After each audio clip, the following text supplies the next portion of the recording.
Okay, before we start on today's task, you're going to need a little bit of equipment. So if you have your booklet, you should have some isometric grid paper. If you don't have your booklet, because it's the start of the module, you may have one of these sheets from a previous module, for instance in year 7 that you may have.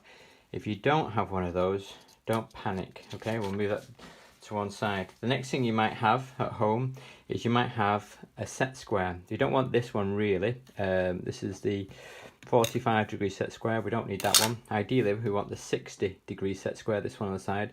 If you've got that, terrific, it will work the same way as this demonstration I'm going to use in a minute. But if you don't have that one, we'll just move that to one side. Then you may have one of these, a protractor. So if you do have a protractor, fantastic. I'll demonstrate how you can use this to make your makeshift Setsquare. If you don't have one of these, don't worry, I'll show you what you can do instead of that. So you need some card, some scrap card. So it's the end of Christmas now on the side. So what I want to do is I'm just going to place my Setsquare on the side. What I want to, my protractor on the side. What I want to do is try and measure a 30-degree angle. So I'm going to put my protractor on the side with my pencil. I'm going to mark here.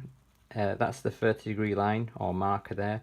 And if I just put a marker as to where the central point is, so I'll just double check that.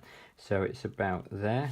So with a ruler, if I just project a line up through that marker, so I know it's traveling at 30 degrees, something like that. And then with a pair of scissors, we're going to cut this out. So this is our makeshift 30-degree Setsquare. Okay, so that's that one. And what we can do is we can flip it either direction to get our 30-degree line. If you don't have your protractor, which is this one on the side, don't panic. What we can then do is we can take our paper and we can say, well, look, if we draw a vertical line on it, we know that this is 90 degrees from this horizontal line.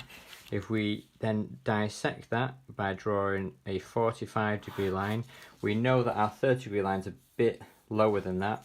So long as we get somewhere in the region, somewhere about here, this could be our 30-degree line for now. So I can draw a vertical line here. And the important thing is when you come to drawing isometric, ideally we'd like them at 30 degrees, but the second most important thing is that all the depth lines are parallel with each other. So if we use the same implements to draw those, they should be parallel, okay?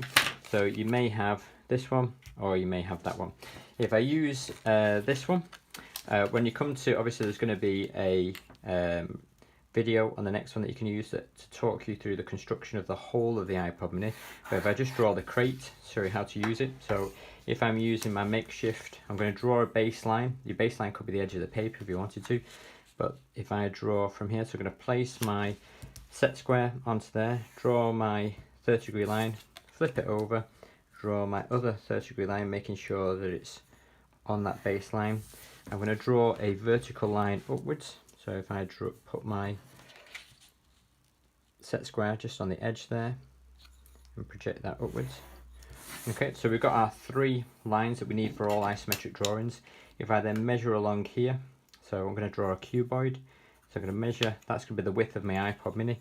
This is going to be the length of the iPod mini. Again, if I put my Setsquare just on that baseline, this will give me my vertical. If I flip it over, this is going to give me my vertical on the opposite side. There we go.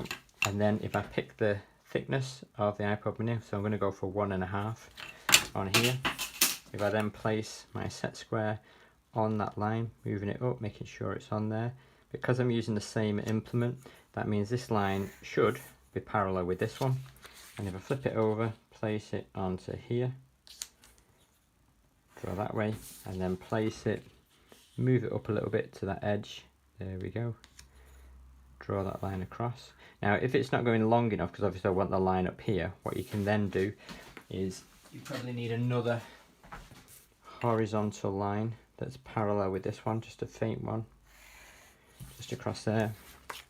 I can then position my Setsquare onto that one, like that, project that across, so it gives me that extra line, and then flip my Setsquare over, and I can draw this one across here.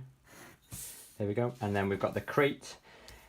We can then start to put in the windows, not windows, the screen. So I can draw a 30-degree line going down here, move that along here. There we go. Flip that over, and we can just divide that section up. So that would be where potentially we'd like this to be a square actually, so I should have measured it. That's going to be, it's not really a square, that's going to be where the click wheel is going to be.